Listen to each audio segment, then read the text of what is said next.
Well, here's a simple Python code, and this code is very easy to solve, and you can post a video to find the correct output of this code. So the correct output of this code is 2 and 3. If you know how this code works, then that's easy. But if you didn't understand, let me explain.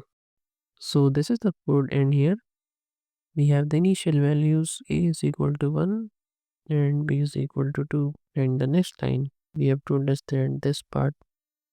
A is getting the value of b. But here, this confusing part, b is equal to a plus b, is difficult. So a is getting the value of b, which means it's 2. And here b is equal to a plus b. And here if you have thought that a plus b means 4, which what you might have thought as 2 plus 2. Well, that's not what it's gonna happen. Instead, Python is going to use the previous value, which was 1 here, and this will give you 3. That's how we got 2 and 3 in the output.